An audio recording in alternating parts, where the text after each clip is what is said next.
पूरा नहीं होता, वो है अर्ध सत्य।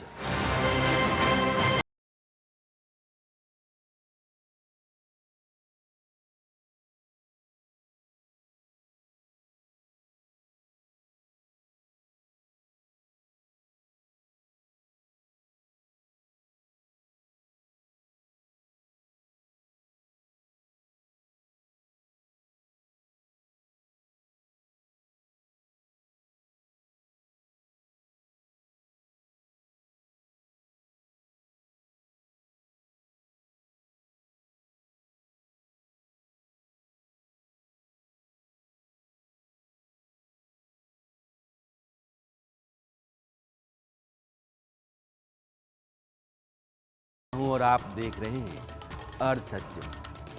आज मैं किसी मुद्दे, सवाल या सब्जेक्ट की बात करने नहीं आया हूं, बल्कि एक आदमी की चर्चा करने आया हूं, क्योंकि उस इंसान ने ये मिसाल रखी है कि देश की खातिर जीने का मतलब क्या होता है। आप फर्ज कीजिए कि आप पाकिस्तान जैसे दुश्मन देश में हैं और आप अपनी पहचान छिपा कर रह रहे हैं, अंडर कवर एजेंट के तौर पर। एक दिन या 2 दिन नहीं, 1 महीना या 2 महीना भी नहीं, 1 साल या 2 साल तक नहीं, बल्कि 7 साल तक। और उस दौरान हर वक्त आपके पकड़े जाने और फिर पाकिस्तान की जेलों में बेहिसाब यातना सहने का खतरा मंडराता रहा। यह भी पता था कि मेरी सरकार यह नहीं मानेगी कि मैं भारतीय हूं। शर्त ही यही होती है अंडर कवर एजेंट के साथ। उन 7 सालों में हिंदुस्तान के खिलाफ पाकिस्तान की कई साजिशों की खुफिया जानकारी देकर उनको नाकाम करने में उस आदमी ने जिगरे वाला काम किया। और ऐसे कई बेहिसाब असाइनमेंट्स देश के अंदर और बाहर खुद आगे बढ़कर लिया और बार बार जान पर खेला, मगर कामयाब रहा। नाम है अजीत डोभाल। आज की तारीख में भारत के राष्ट्रीय सुरक्षा सलाहकार अजीत डोभाल की दिलेरी की एक छोटी सी वानगी आपको सुनाता हूं। देखिए, खतरा हर एक आदमी को लगता है, डर तो हर एक आदमी को लगता है। इसकी टाइमिंग है। कुछ को घटना से पहले लगता है, कुछ को घटना के वक्त लगता है, कुछ को घटना के बाद लगता है। मैं थर्ड कैटेगरी वाला आदमी हूँ। मुझे जब घटना से पहले मेरा दिमाग शायद उस बात पर नहीं होता है कि इसमें मेरे लिए डेंजर कितना है। जब हो रही होती है तो उसके बाद सारा माइंड ऑक्यूपाइड होता है, फोकस्ड होता है, आप कर क्या रहे हैं। जब सब कुछ हो जाता है, आप घर आ जाते हैं और सिगरेट पीने लगते हैं, तो फिर लगता है कि यार क्या हो सकता था। आप समझिए, जब डर से इंसान परे निकल जाता है तो वह अजीत डोभाल हो जाता है। आज अजीत डोभाल की कहानी सुनाने की ज़रूरत इसलिए मैंने महसूस की क्योंकि अमेरिका के भारत में जो राजदूत हैं, उन्होंने अजीत डोभाल की भर भर तारीफ की। एरिक गासेटी ने कहा कि डोभाल भारत की थाती तो हैं ही, वे दुनिया का खजाना भी हैं। मैं चाहूँगा कि अजीत डोभाल से बेहिसाब प्रभावित अमेरिकी राजदूत गासेटी का बयान आप खुद उनकी ज़ुबानी सुनें। Ajit Doval, a village boy from Uttarakhand who now has not become only a national treasure but an international treasure, who has had the same vision to come together and say, what can we do to change the course of this century, to quote National Security Advisor Sullivan, to take us forward. We're not just here to do small things, we're here to do big things, do things that change the course of history. आज भारत के राष्ट्रीय सुरक्षा सलाहकार अजीत डोभाल की दिलेरी और देशभक्ति की कई ऐसी कहानियां मैं आपको सुनाऊंगा जिनके बारे में शायद आप नहीं जानते होंगे या कम जानते होंगे। लेकिन मेरे साथ साथ मेरे 2 खास मेहमान भी चलते रहेंगे शो में, और दोनों इस देश के चुनिंदा मानिंद लोग हैं। एन.के. सूद साहब जो रॉक के पूर्व अधिकारी हैं, और मेजर जनरल के सिन्हा साहब। आप दोनों का बहुत बहुत स्वागत है। सूद साहब, पहला सवाल मुझे आपसे करना है, और ये है कि एक ऑफिसर जो अंडर कवर एजेंट के तौर पर काम करता है और देश का जब राष्ट्रीय सुरक्षा सलाहकार बनता है तो उसका फ़ायदा देश को कितना होता होगा? देखिए, अजीत डोभाल का जो फायदा हुआ पीएम मोदी को, उसी की वजह से पीएम मोदी की जो फॉरेन पॉलिसी है, उनकी सिक्योरिटी की पॉलिसी है, या उनको देश के या इंटरनेशनल अफेयर्स की जानकारी है, आपने देखा होगा जब पीएम मोदी पावर में आए 2014 में, तो मैं भी यहाँ पे था।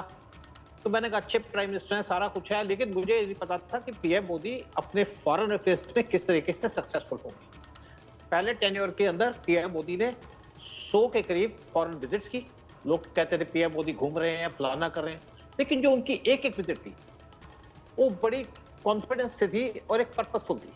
जैसे पीएम मोदी की पहले विजिट हुई भूटान के अंदर, वहां पे उनका जो पर्पस दिखा कि वो चाइना को काउंटर करने के लिए गए, फिर नेपाल के अंदर गए, फिर किस तरीके से उन्होंने अपनी नेबरिंग कंट्रीज या इंडियन ओशन में विजिट किए, और इस तरीके से पीएम मोदी ने इंडिया को सिक्योर किया। जो चाइना का प्लान था इंडिया को सर्कल करने का सी के अंदर थ्रू स्ट्रिंग ऑफ उसको डिफीट किया, और उसके बाद पीएम मोदी ने अपना प्लान बनाया, और उसके पीछे जो उनको सारी एडवाइस थी, सजेशन थी, वो थी अजीत डोभाल की। अजीत डोभाल आईबी के ऑफिसर थे लेकिन अजीत डोभाल का जिस टाइप का एक्सपोजर था, क्योंकि ये पाकिस्तान में भी रहे और उसके बाद लंदन में भी रहे, मैं भी लंदन में था, मेरे से पहले अजीत डोभाल साहब वहां चले गए थे वहां से, लेकिन उनका जो एक वहां पे वर्चस्व था या जो छाप छोड़ के गए थे सबको पता था, और इसकी वजह से अजीत डोभाल साहब की बहुत बड़ा एक्सपोजर था।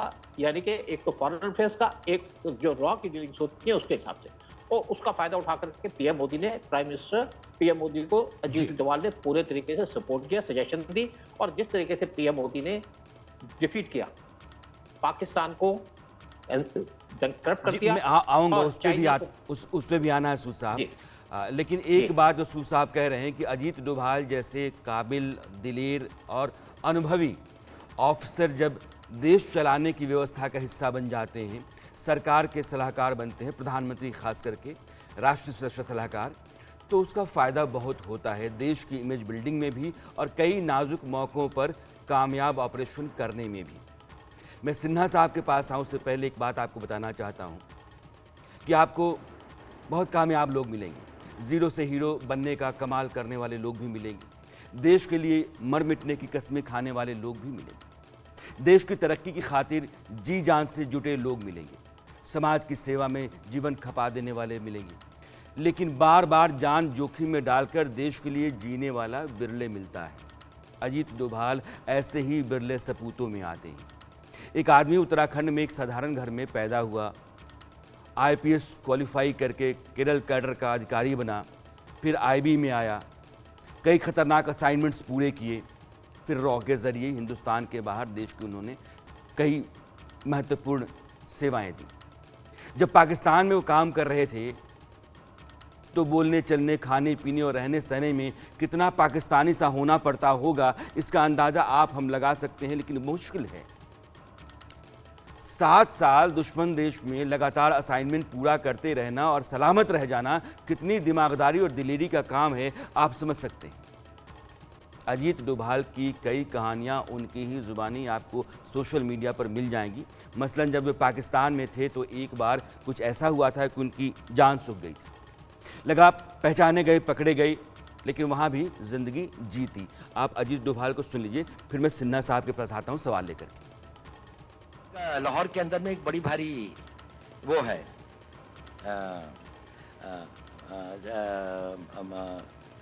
औलिया की एक मज़ार है जिस पे बहुत सारे लोग आते हैं। तो नेचुरली मैं क्योंकि एक मुस्लिम उसमें रहता था और एक उसके साथ में रहता था, तो मैं वहाँ से गुज़र रहा था और मैं उस औलिया के उसमें आया और मस्जिद से वापस आया और एक उसमें मिला, तो एक आदमी एक कोने पे बैठा हुआ था, बड़ी आकर्षक उसका व्यक्तित्व था, बड़ी सफेद लंबी दाढ़ी थी। उसने मुझे बुलाया,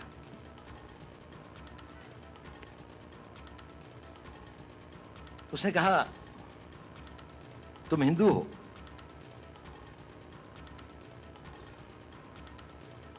मैंने कहा नहीं।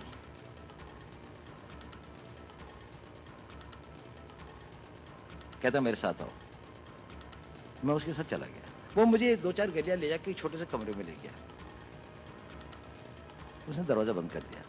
उसने कहा देखो तुम हिंदू हो। मैंने कहा आप क्यों कहते हैं ये? उसने कहा देखिए आपके कान छिदे हुए हैं। अब पता नहीं, बचपन में हमारे यहाँ एक प्रथा है, मैं जहाँ का रहने वाला हूँ, कि कानों को छेदने के एक कान वेदन का एक वो होता है, एक एक वो है, अब शायद कम हो गई है, लड़कों की नहीं अब लड़कियों की होती है, लेकिन मेरे टाइम पे लड़कों की भी होती थी। तो मैंने कहा हाँ ये तो है कि मैं जब पैदा हुआ था तो था, मैंने कहा मैं बाद में कन्वर्ट हुआ। उसने कहा तुम बाद में भी कन्वर्ट नहीं हुए। खैर उसने कहा कि इसकी प्लास्टिक सर्जरी करवा लो, इस तरह से घूमना ठीक नहीं है। मैंने कहा देखो पता है मैंने ये ऐसा क्यों कहा? मैंने कहा क्यों? उसने कहा क्योंकि मैं भी हिंदू हूं।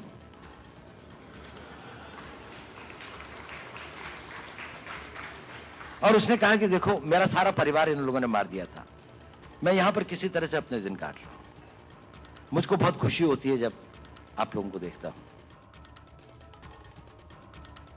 खतरे का अंदाज़ा आप लगा सकते हैं। दुश्मन देश है, पहचाने जाने का लगातार जोखिम है, फिर भी आप लगे हुए हैं। मैं मेजर जनरल सिन्हा साहब के पास इसीलिए आना चाहता हूं क्योंकि अमेरिका के राजदूत ने अजीत डोभाल को हिंदुस्तान की थाती कहा और कहा कि दुनिया के लिए ख़जाना है। अजीत डोभाल का पूरा करियर इस तरह के कई तरह के ऑपरेशंस और असाइनमेंट से भरा हुआ है।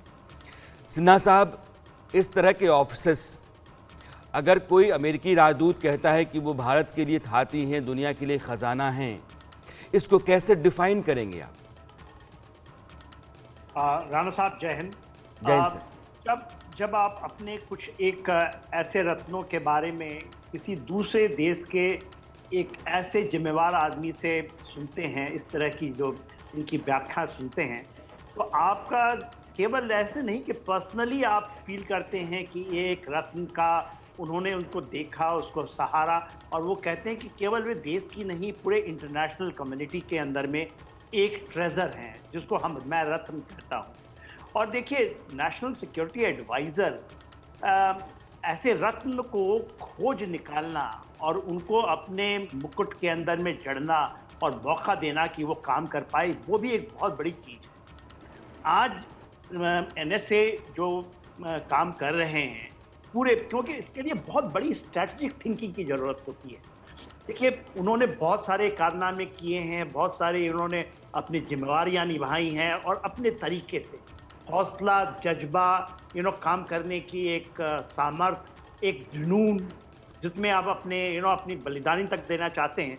उसके साथ साथ जब आप स्ट्रैटेजिकली, क्योंकि देखिए स्ट्रैटेजिक अंडरस्टैंडिंग बहुत क्यों की होती, चाणक्य को हुआ करती थी, क्योंकि यदि आप उस समय देखेंगे कि उन चीज़ों का मतलब होता है और उसकी परख आज विश्व के अंदर में यदि एरिक ग्रेसी करते हैं और सरेआम तरीके से बताते हैं कि एनएसए, तो हमें तो गौरवान्वित होने की तो बड़ी अच्छी लगती है कि बात।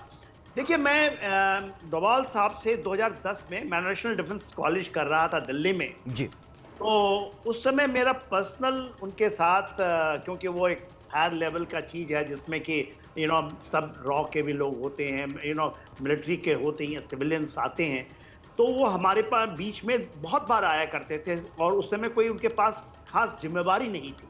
2010 की बात कर रहा हूँ, क्योंकि इस रत्न को चुनना, तराशना, निखारना और आप जब स्ट्रैटेजिक लेवल पे उसको लेकर जाना और उसके ऊपर विश्वास करना, क्योंकि सभी चीज़ें, देखिए राणा साहब, ये नहीं होता कि जो आप लेट डाउन हो गया तो एक वो कभी कभी गड़बड़ होती हैं, कुछ चीज़ें रह जाती हैं, मगर इस रत्न को तराशने, निखारने, जिम्मेवारी में देने को और इसके लिए भी पारखी नज़र चाहिए, बहुत बड़ी नज़र चाहिए। मेजर सिन्हा साहब ने बहुत कायदे की बात कही है। 2006 में अजीत डोभाल का रिटायरमेंट है, 2014 में नरेंद्र मोदी प्रधानमंत्री बनते हैं। 8 साल तक उनके पास कोई बहुत बड़ा काम था नहीं, विवेकानंद फाउंडेशन के अध्यक्ष जरूर बनाए गए थे, लेकिन नरेंद्र मोदी ने उस काबिलियत को, उस अनुभव को, उस दिलेरी को समझा और उस आदमी को देश का राष्ट्रीय सुरक्षा सलाहकार बनाया, जिसने हिंदुस्तान की खातिर बेहिसाब कामयाब असाइनमेंट्स बाद में भी किए, बतौर एनएसए भी। एक छोटी सी बात बताता हूँ आपको। 80 के दशक में मिजोरम में मिजो नेशनल फ्रंट उग्रवादियों का बड़ा गिरोह झंडा उठाए रहता था। मिजो विद्रोहियों ने मिजोरम को स्वतंत्र घोषित करके भारतीय सेना के साथ युद्ध का ऐलान कर दिया था। हिंसा बहुत ज़्यादा हो रही थी, पुलिस और सेना पर लगातार हमले हो रहे थे और पाकिस्तान से हथियारों की सप्लाई चल रही थी। उन दिनों अजीत डोभाल आईबी में थे और उन्होंने अपनी पोस्टिंग मिजोरम में मांगी। वे कुछ समय में ही मिजो आर्मी में शामिल हो गए। आप सोचिए, जो उग्रवादी देश के खिलाफ जंग लड़ रहे हैं, उन उग्रवादियों के साथ जाकर के वो आदमी शामिल हो जाता है। उनको तनिक भी इस बात की भनक नहीं लगती है कि आदमी हिंदुस्तान का है, बाहर से आया हुआ है और हमारे खिलाफ काम करेगा। धीरे धीरे मिजो नेशनल फ्रंट के जो नेता थे, उनका ब्रेन वॉश करके अजीत डोभाल ने उनको सरेंडर करने पर मजबूर कर दिया। ये काबिलियत होती है। इस तरह की कई कहानियां मैं आपको सुनाऊंगा। लेकिन सूद साहब, अजीत डोभाल की ज़िंदगी जैसे जैसे मैंने जानी, पढ़ी, समझी है, जब से वो एनएसए हैं तब से, एक बात बहुत समझ में मेरी आई कि आपका ऑपरेशन चाहे जितना मजबूत हो, आपके पास कमांडोज, आपकी फोर्सेस चाहे जितनी काबिल हो, हथियारों से लैस हों, लेकिन अगर इंटेलिजेंस इनपुट आपके पास बहुत मजबूत नहीं है तो ऑपरेशन कामयाब हो, इस बात की कोई गारंटी नहीं है। ये अजीत डोभाल ने बताया। जी जी, देखिए, इंटेलिजेंस का बड़ा इंपॉर्टेंट रोल है और इसलिए अजीत डोभाल की आज इंपॉर्टेंस है। म्यांमार के से आपके मणिपुर के अंदर 2015 की बात है, जून की, वहाँ के मिलिटेंट से भी नागालैंड के, उन्होंने हमारे 20 के करीब सोल्जर को मार दिया। और उस टाइम पे अजीत डोभाल पीएम मोदी के साथ जा रहे थे बांग्लादेश, अपनी पूरी रास्ते में आकर के, यानी कि वहाँ जाकर के वापस आए और उन्होंने पूरी प्लानिंग की इसके ऊपर और वहाँ पे इंटेलिजेंस इनपुट दिए, क्योंकि उस टाइम पे जो रॉ के चीफ थे, उनकी एक्सपर्टीज थी, राजेंद्र खन्ना उनका नाम था, उनकी एक्सपर्टीज थी नॉर्थ ईस्ट के मिलिटेंट्स के ऊपर। तो उन्होंने सारी इंफॉर्मेशन दी और उसके बाद एक सर्जिकल स्ट्राइक की गई म्यांमार के अंदर जाकर के, वहाँ पे 40 जो मिलिटेंट थे उनको मारा और इसके अंदर प्लानिंग थी आर्मी की, एग्जीक्यूशन आर्मी की थी, लेकिन जो सारी इंटेलिजेंस की रिपोर्ट थी उसके बेस पे ये किया गया। और जो दूसरी सर्जिकल स्ट्राइक्स हुई पाकिस्तान के अंदर, उसके अंदर इंटेलिजेंस इनपुट थे। तो अजीत डोभाल का बड़ा इंपॉर्टेंट रोल रहा है इन चीजों के अंदर, क्योंकि जैसे उनकी एक नॉलेज थी आईबी की, दूसरी रॉ की और तीसरी बहुत सी जैसे नॉलेज थी बाहर रहकर के भी, रैली के फॉरेन अफेयर्स के बारे में भी। जब IC-814 की हाईटेकिंग हुई थी तो उस टाइम अजीत डोभाल को एक टीम का लीड करके इनको भेजा अफगानिस्तान के अंदर। 7 में से सीडी आए थे रॉ से, वो भी एक्सपर्ट थे और बड़े क्लोज थे अजीत डोभाल के। और इंसिडेंटली सीडी साई के साथ मैंने बड़ा क्लोजली काम किया लंदन के अंदर भी। फिर विवेक काटजू एक MBA के ऑफिसर थे, वो भी बड़े एग्रेसिव ऑफिसर थे। तो जब वहां पे लैंड किए अफगानिस्तान के अंदर, तो उससे पहले अजीत डोभाल बात कर रहे थे कि हम अपने लोगों को छुड़वा लेंगे इनसे, तालिबान से, क्योंकि उनको अपने ऊपर कॉन्फिडेंस था। लेकिन जब वहां लैंड किए तो इन्होंने देखा पाकिस्तान के IIC के लोग पहले बैठे हैं, तो अजीत डोभाल ने कहा कि हमारे पास तो कोई ऑप्शन ही नहीं। लेकिन अजीत डोभाल ने एक और बात की थी कि जब ये प्लेन जा रहा था UAE के अंदर, तो हम अगर अपना इन्फ्लुएंस यूज करते तो हम इस प्लेन को वहीं रुकवा देते। लेकिन उसके बाद जब भी कोई ऐसी इंसिडेंट हुई तो हमने अपना फॉरेन अफेयर्स का जो टारगेट है उसको यूज करके सारे काम रुकवा दिए। और उसके अंदर जो मेन गाइडेंस थी वो थी अजीत डोभाल की। और पीएम मोदी अगर आज सक्सेस हुए फॉरेन अफेयर्स के अंदर सिक्योरिटी के इश्यूज के ऊपर, तो उनको पूरी सपोर्ट है अजीत डोभाल की। और पीएम मोदी की मेन काबिलियत क्या है कि उन्होंने अजीत डोभाल को NS से चुना, इसमें उन पर भरोसा किया। सूद साहब बिल्कुल सही कह रहे हैं। अजीत डोभाल की काबिलियत पर नरेंद्र मोदी को बहुत भरोसा है और जब कभी भी मुश्किल वक्त आया है, चुनौतियां देश के सामने आई हैं, तो उन्होंने सबसे अधिक यकीन अजीत डोभाल पर किया है। अजीत डोभाल ने काम पूरा किया है कामयाबी के साथ। मैं सिन्हा साहब के पास चलूँ उसके पहले एक कहानी आपको सुनाना चाहता हूँ। ऑपरेशन ब्लैक थंडर, शायद आपने नाम सुना होगा। 1984 में जब भिंडरावाले के खिलाफ प्रधानमंत्री इंदिरा गांधी ने ऑपरेशन ब्लू स्टार चलवाया, उसी साल उनकी शहादत भी हो गई। धीरे धीरे स्वर्ण मंदिर पर खालिस्तानी आतंकियों का कब्जा होने लगा। 1988 आते आते उनकी गतिविधियां पुराने तरीके से चलने लगी। जब ऑपरेशन ब्लू स्टार हुआ था तब अजीत डोभाल पाकिस्तान में थे, अंडरकवर एजेंट के तौर पर सर्जिकल ने ऊपर किया। जब वो यहाँ आ गए थे तो 1988 में उनको ये लगता था कि उस समय की खुफिया जानकारियों को लेकर जो कुछ गलतियां हुई थीं इस बार नहीं होनी चाहिए। लिहाजा अजीत डोभाल ने ऑपरेशन ब्लैक थंडर के रनअप में स्वर्ण मंदिर के इलाके में रिक्शा चलाने का काम शुरू किया। धीरे धीरे खुद को पाकिस्तान की जो खुफिया एजेंसी ISI उसका एजेंट बता करके स्वर्ण मंदिर में आतंकियों के बीच में जगह पाने में कामयाब हो गए। आतंकियों को इस बात का आखिरी वक्त तक यकीन नहीं था कि यह आदमी आईएसआई एजेंट नहीं है। वो मान के चले थे कि आदमी आईएसआई एजेंट है।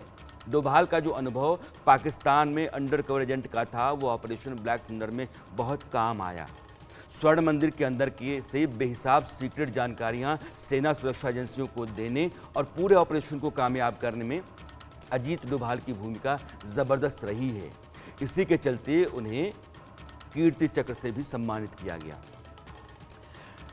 मेजर जनरल सिन्हा साहब, आर्मी के पास बहुत बड़ी जिम्मेदारी होती है, वो देश की हिफाजत की, और उसके पास कई तरह के हथियार होते हैं। पूरा रक्षा बजट उसकी खातिर होता है। जब गाढ़े वक्त में सब कुछ काट करके फौज को दिया जाता है, वो आदमी जिसके पास कोई सपोर्ट नहीं होता है, उसको अपना कहने वाला अपना देश भी नहीं होता है, अगर वो इस तरीके से जज्बे के साथ जान जोखिम में डाल करके इस तरह के ऑपरेशंस में जाता है, इस तरह के लोगों को आप कैसे असिस्ट करेंगे?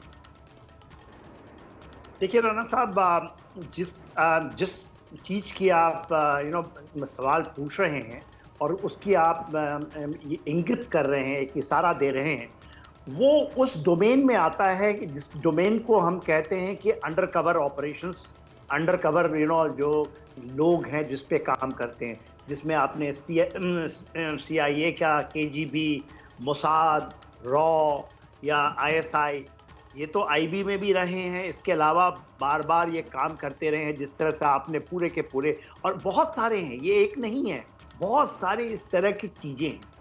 मगर जो सबसे बड़ी चीज़ जो आप पूछ रहे हैं कि आप इसको कैसे आकलन करते हैं, जिसके पास वो अकेला है, वो अकेला उस चीज़ को करने के लिए निकल पड़ता है जिसके ऊपर में पूरी चीज़ें दामादार हो। क्योंकि देखिए, कोई भी चीज़ें यदि इंटरनली या एक्सटर्नली जो हम मानते हैं, उसमें इंटेलिजेंस फेलियर का हम बात करके, इंटेलिजेंस फेल कर गया इसलिए हो गया, चाहे वो कारगिल हुआ हो, चाहे कोई भी ऐसी चीज़ें हुई हों जिसमें, चाहे हमारे पार्लियामेंट के अंदर में अटैक हुआ हो, इस तरह की चीज़ें हैं जहां हम ये कहते हैं कि इंटेलिजेंस की फेलियर थी। पहली आप उधर पॉइंटिंग करते हैं, तो इसमें इस तरह के जो किरदार हैं जिसके अंदर में एक काम करने की, एक जो आप बता रहे हैं, बहुत सारे आप वाकया दे रहे हैं। एक वाकया देखिए, डोनाल्ड ट्रंप साहब आए थे और आपको जैसे हौडी मोदी हुआ था, उसी तरह उनका गुजरात में शो था। जिस दिन वो आए थे डोनाल्ड ट्रंप, उसी दिन दिल्ली के अंदर में एक बहुत बड़ा दंगा हो गया। आपको पता ही है, हिंदू मुस्लिम दंगा हुआ जी। तो वो एक तरह का सोचिए कि हेड ऑफ द स्टेट, कि मोदी साहब अभी जा रहे हैं हेड ऑफ स्टेट, और उसी स्टेट में दिल्ली के अंदर डोभाल साहब उस समय, क्योंकि ये मैं इन चीज़ों और सब चीज़ें तो आपने जो बताई तो है ही व्याख्यान में, डोभाल साहब थ्रू आउट वो उन जगहों में थे एज ए NSA, उन जगहों में एक छोटी सी अपनी ये लगा करके, और वो जगह जगह जा करके चीज़ों को शांत करना और उसको ख़त्म करना। वो अभी जीता जाता उदाहरण हमारे पास में है, head of state of United states of America coming, और यहाँ पर ये चीज़ हो रही है और वो संभाल लिया गया। तो चीज़ें, परिस्थितियाँ जो आप बता रहे हैं कि कितना आपके ऊपर, क्योंकि सारा चीज़ आपके ऊपर रिवॉल्व करता है। जी बिल्कुल सही सर, सही कह रहे हैं आप। अजीत डोभाल, जेम्स बॉन्ड जो है एक काल्पनिक किरदार चरित्र है, लेकिन जेम्स बॉन्ड को लिखने से पहले राइटर के दिमाग में अजीत डोभाल जैसे लोग ही आए होंगे, और एक कामयाब किरदार उस राइटर ने लिखा। आप दोनों मेहमान मेरे साथ जुड़े, आपने शानदार बातें की डिफेंस और इंटेलिजेंस की, और मुझे लगता है कि मेरे दर्शकों को चीज़ें बहुत हद तक साफ हुई होंगी आप दोनों के ज़रिए। आप दोनों का बहुत बहुत शुक्रिया। जनवरी 2016 में पठानकोट एयरबेस पर आतंकी हमला हुआ था। पाकिस्तान को भारत सरकार ने डोसियर सौंपे और तमाम सबूत भी दिए कि पाकिस्तान से आए आतंकवादियों ने ही हमला किया है, मगर पाकिस्तान मानने को तैयार नहीं था। ऊपर से सितंबर 2016 में उरी मिलिट्री बेस पर हमला हो गया, हमारे 18 जवान शहीद हुए। इसके बाद अजीत डोभाल देश के राष्ट्रीय सुरक्षा सलाहकार के नाते तब के गृह मंत्री राजनाथ सिंह और आर्मी चीफ दलजीत सिंह के साथ बैठक की और सर्जिकल स्ट्राइक का प्लान रखा, क्योंकि प्रधानमंत्री नरेंद्र मोदी ने कह दिया था कि भारत इस हमले को भूलेगा नहीं। अजीत डोभाल ने intelligence bureau, military intelligence, DRDO और रॉ की मदद से हाईटेक टेक्नोलॉजी का इस्तेमाल किया। इसमें उन्होंने POK में आतंकियों की जानकारी इकट्ठा की, उनके लॉन्च पैड ढूंढ निकाले टेक्नोलॉजी के जरिए ही, और ऑपरेशन प्लान हुआ। नतीजा ये हुआ कि कमांडोज हमारे जो थे वो POK में घुस करके लॉन्च पैड उड़ाए, आतंकवादियों को मार बैठे। कमांडोज के हेलमेट में जो कैमरा लगा था, उस कैमरे के जरिए अजीत डोभाल पूरे ऑपरेशन को लाइव देख रहे थे। सर्जिकल स्ट्राइक पूरी तरीके से सफल रही थी और उड़ी हमले में शहीद जवानों को का बदला हिंदुस्तान ने घर में घुस करके लिया था। यह अजीत डोभाल है। जब भी उनका जिक्र होता है तो पाकिस्तान का जिक्र आता है, चाहे कांधार हो, करगिल हो, अंडर कवर एजेंट के तौर पे कमाल करना हो उनका पाकिस्तान में, या फिर ऑपरेशन ब्लैक थंडर हो। पाकिस्तान से जुड़ी एक और कहानी मैं आपको सुनाता हूं। समय 1 मिनट है मेरे पास।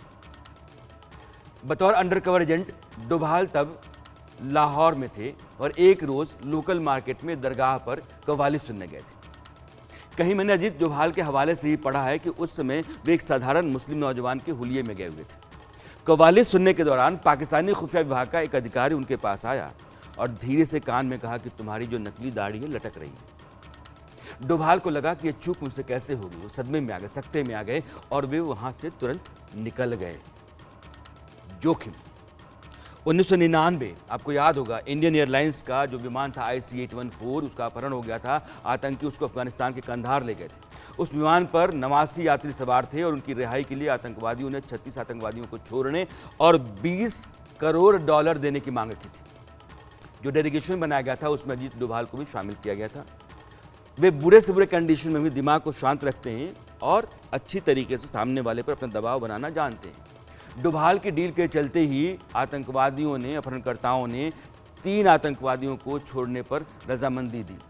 जो 3 आतंकी भारत ने छोड़े उसमें मसूद अजहर भी था, लश्कर तैयबा का सरगना, जो बाद में भारत के लिए बड़ा सिरदर्द साबित हुआ। लेकिन वो डील 3 आतंकवादियों की रिहाई पर आई थी, वो सिर्फ अजीत डोभाल के चलते आई थी। और बतौर NSA, आपको याद होगा कि इराक में जब नर्सें हमारी फंसी हुई थी 40 से ज़्यादा और घर वाले भी संपर्क नहीं कर पा रहे थे, उस दौरान उनको बाहर निकालने में एकमात्र आदमी की भूमिका थी, वो थे अजीत डोभाल। नरेंद्र मोदी सरकार और प्रधानमंत्री नरेंद्र मोदी के जेम्स बॉन्ड अजीत डोभाल।